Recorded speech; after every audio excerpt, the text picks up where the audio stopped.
to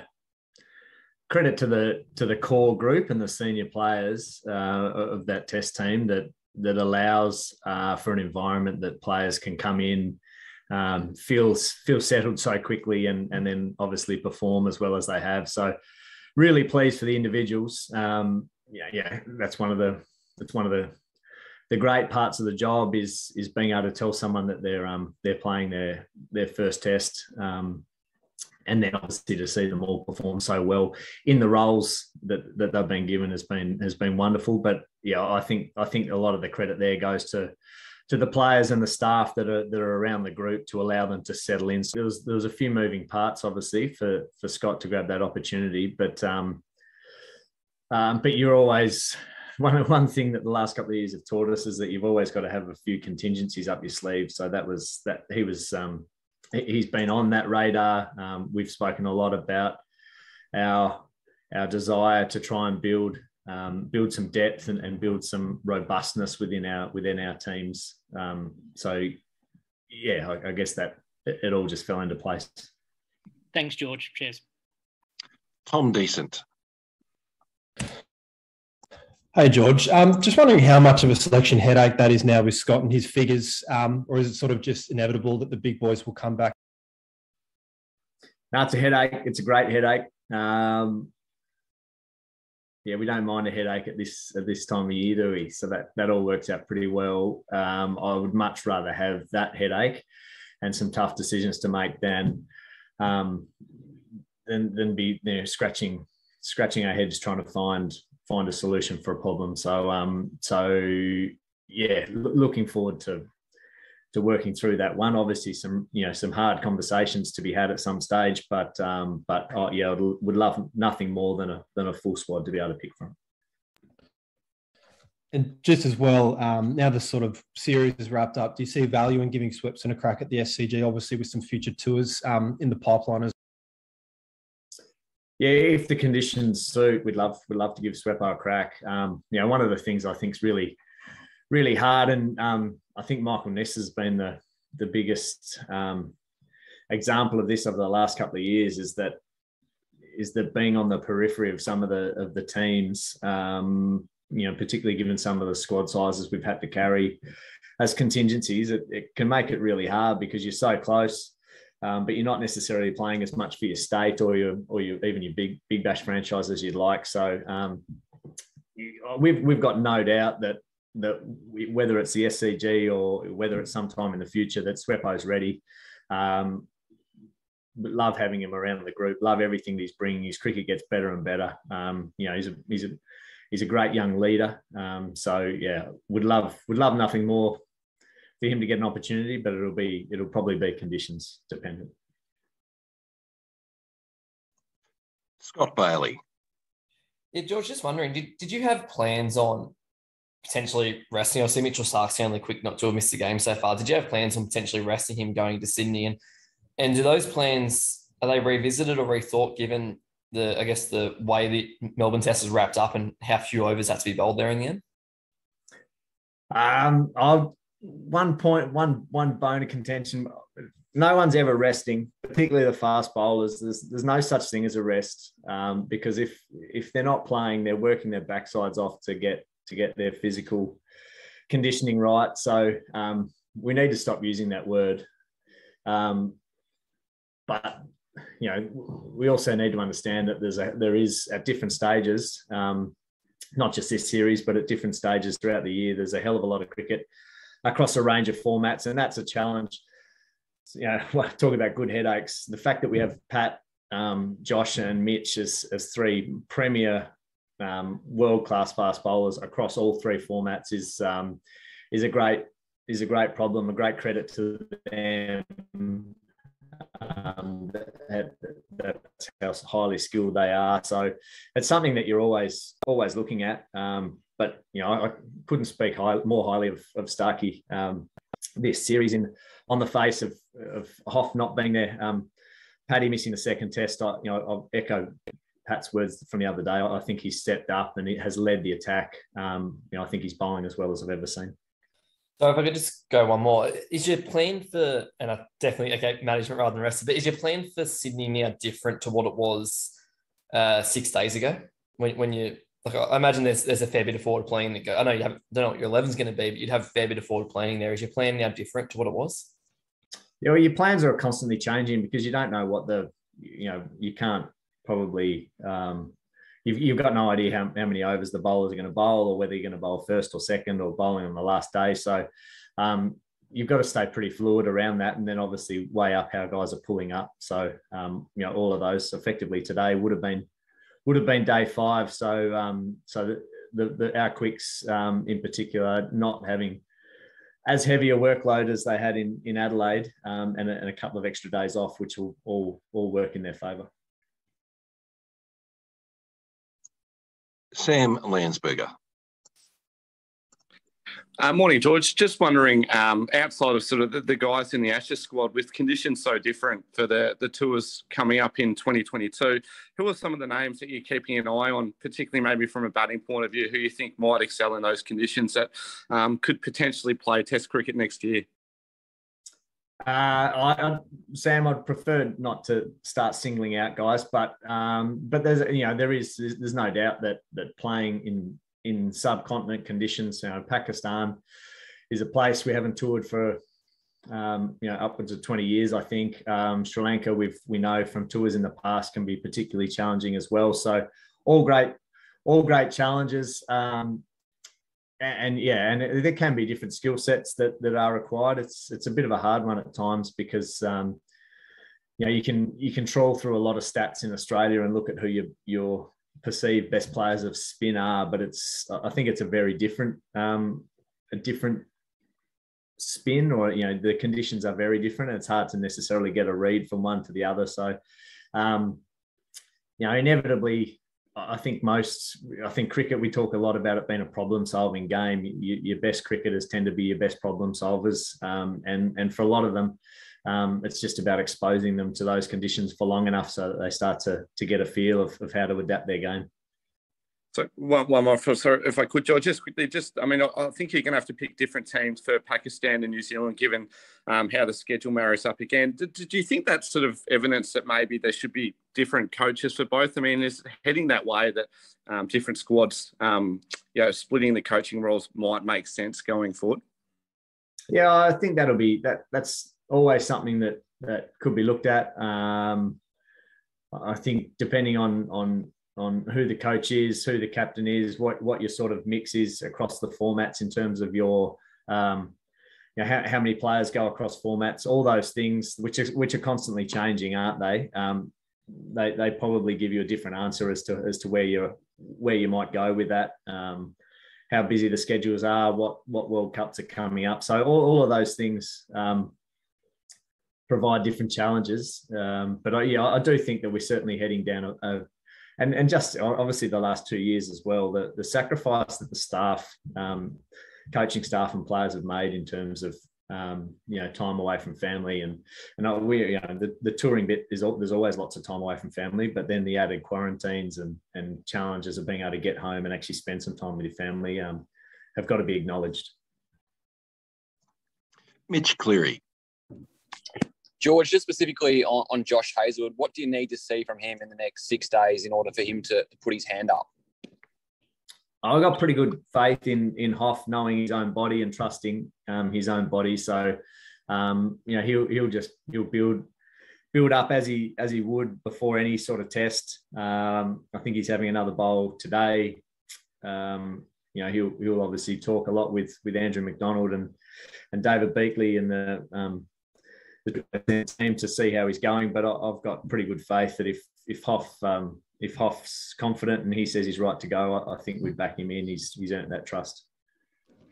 And just on Josh, does the series wrapped up now at 3-0 give you, I guess, greater strength to potentially ease him through one more and have him sit out one more, given the series is tied up and the potential for a recurrence of that injury?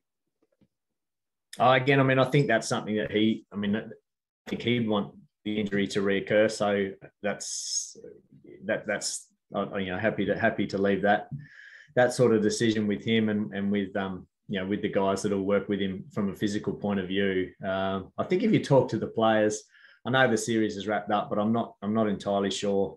They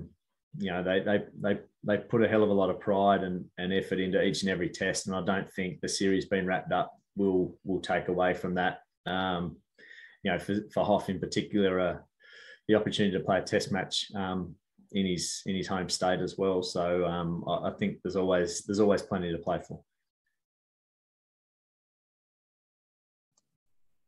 Christy Doran, with George's bandwidth is a bit low there, guys, but we'll keep punching on. Christy. Sure. Hi, George. Two-part question. The first being your philosophies as a selector. What do you think? Like, it seems like the decision to back players in, we saw Marcus Harris backed in again and succeed in Melbourne. Mitch Stark throughout the series earlier in the year, Aaron Finch. Where did the idea of backing in players really stem from? And secondly, can you just give us an idea around how Tony's really added to the selection committee too? I don't think it's a novel approach and novel to sport that wherever people work, they want to feel that they've got the backing of their colleagues and their teammates and whatever it may be. So I think there's an enormous amount of pressure on these athletes, and it's not every time, but when there's an opportunity to provide them some clarity and some support, I think it makes sense that we offer that to them. There's obviously been a huge amount of interest in this series as an example, and that's within a window of time. If you can alleviate some of that mental pressure in the build up, then I think you can get some really positive benefits out of it. It's not the opportunity might not be there every single time. There might be decisions that are left up to the last minute, but I think once you are clear in your own minds that you've got the team or you've got the player you want, then it's important to provide them the support that I think anyone would like. And what was the second bit? Sorry, just the second part was just on Tony and how he's added to the selection kind of committee, as well as Justin Langer. Has his role kind of changed a little bit during this series or over the last 6 months in terms of selection? I think with what we've found with Tony is someone who obviously with the roles that he's had in the past, just around the analytical and the process orientated nature, but he understands what it feels like. He's talked a couple of times about being a player who's at times been in and out. So reflecting back on his own career, so he's able to bring that lens. Loves watching the game, so that's been a great benefit. Nice to have a fast bowler. It's a subtle point of difference, but that's a nice little angle to bring to the panel as well. And he's just a good thinker. He asks great questions. That I think this sort of week was the first opportunity that he'd had to be around the group, and that the feedback was just worked in with the team. Highly respectful, asked lots of questions, really interested in learning about how the team dynamic works, and the value that he is adding and will continue to add will just grow and grow. We actually haven't seen each other face to face yet since he's taken on the role, so looking forward to that opportunity in the coming weeks as well. Marty Smith. Thanks, Cole. Hi, George. I'm just picking up on something you said earlier, particularly with that Pakistan tour in terms and conditions. Obviously, you haven't played there in 20 years. Based on the brief number of tests that have been over there recently, what are your expectations in terms of conditions, in terms of how much spin is going to play a role and how much pace is going to play a role? Do you have any sort of concept of what it's going to be like? No, I think we sort of talked about that recently. We'll probably look for a little bit of first-class data just to see how much cricket's played at that time of year. It'll be at the back end of the PSL, so you'd imagine that some of those wickets back end of the season, so some of those wickets will start possibly to get a little bit tired. the one thing, I think we've seen in some of the subcontinent conditions in the past is that they're pretty good at being able to make wickets that highlight the strengths of whatever their team may be. So it's the one bit that I'm probably pretty excited about, to be honest, because I feel like we're in a place where we have cover and really strong options across the board, whether the wickets do turn or whether Pakistan have got an incredibly strong fast bowling unit. If they do try and make the wickets a little greener, if they try and make them good batting wickets, I think we've got a really strong squad that can cover all bases. And just one quick one on Will Pucovski. Is he a chance for that Pakistan tour, given he won't be playing Shield cricket for at least another month? Or have you sort of put a line through him and just want him to get back into Shield cricket, and you can look to get him back in the national setup beyond that Pakistan tour? No, certainly wouldn't put no line through him. But that certainly for Will, I think what's most important is him just getting back and playing cricket first and foremost. So I've excited to see that he's nearly back from Melbourne.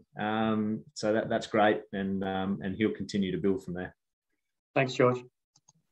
7 Sydney. Hey, George. So Chris Silverwood was ruled out of the Sydney Test today. He was made a close contact. Is that a bit worrying that COVID, it almost derailed the Melbourne Test? There's an outbreak going to the England team, and they're coming up here to Sydney, where we had 12,000 cases today. Is that a bit worrying that it could have an effect on the series?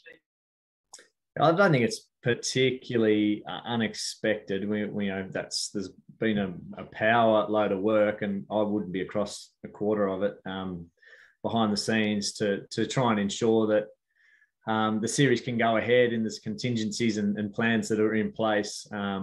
So I guess the positive thing so far is that no players have tested positive. So and that both teams have some depth in their squads. Should something happen, but I think trying to get that balance right of making sure the tour goes ahead and allowing the country to keep chugging along and the players to keep chugging along and live a bit of a life that it's been a pretty good balance so far. Do you guys have a backup plan for if there's a COVID outbreak in the Australian camp? Yeah, I'm sure there would be, but that's well above my area. I would just take advice, I think, from our medical team and who are doing such a huge amount of work and have done a huge amount of work over the last couple of years on a number of fronts to ensure that not only this series but women's international series, Big Bashes, WBBLs have gone ahead.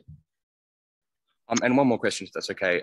Speaking of the selection committee, Chris Silverwood is England's sole selector. Do you think that throws up any disadvantages, considering that you've got a 3-person panel? And do you think that could provide any problems, or it has provided any problems this series for England? No, not for me to answer, mate. I think we're pretty grateful that our players and staff are doing a wonderful job. At the moment, and we know that international sport's bloody hard, and the wheel will turn at some stage, and we'll just keep worrying about it ourselves on that front, I think. A couple more to go. Thanks, here, guys. Go to Andrew Wu. Yeah, g'day, George. Not too sure whether you're with the team now or if you'll be jumping on the charter flight to Sydney, but would there be any trepidation being on the same plane as I suppose the England guys, given the outbreak within their camp? Yeah, again, mate, I think the medical staff will work through that and deal with it, come up with a plan. Yeah, and on Marcus Harris, I suppose he struggled for a few runs early, but with the 70-odd on the week, you feel like that could be the making of him as a test player, and sort of how have you assessed his performances in the first 3 games? I still think what we said at the start of the series around Harry is trying to people look at how many tests someone's played, but looking at them as a whole versus actually splitting up where those opportunities have come and trying to give someone a run at it. And I think Harry's looked really good throughout the series. Been a couple good catches that have dismissed him at different times. You know, can't give enough credit for that knock last week. You know, given the challenge of the wickets and opening batter, everyone talked about it being a new ball wicket, and for him to face the balls that he did and get through that innings, sort of hold the Australian innings together, be the glue there, which is exactly what you're after from an opening batter. Attacked when he needed to attack. I thought that was a great example of how Harry can play and can contribute really well to this team. So really pleased for him. Thanks, George. Dan Cherney. G'day, George. Just wondering about Tim Payne. Have you spoken to him recently, and has he given any indication as to whether he might seek to return to cricket, and if there's any timeline on that? Yeah, spoken to him recently, but no, we haven't talked any cricket. Awesome, guys. That looks as though that's all the questions we've got here. So thanks, everyone, for joining, and thanks to George Bailey for sharing some of his time with you guys today. We'll catch up with all you guys in the next couple of days. Thank you. Thanks, George. Thanks, George. Thanks, everyone.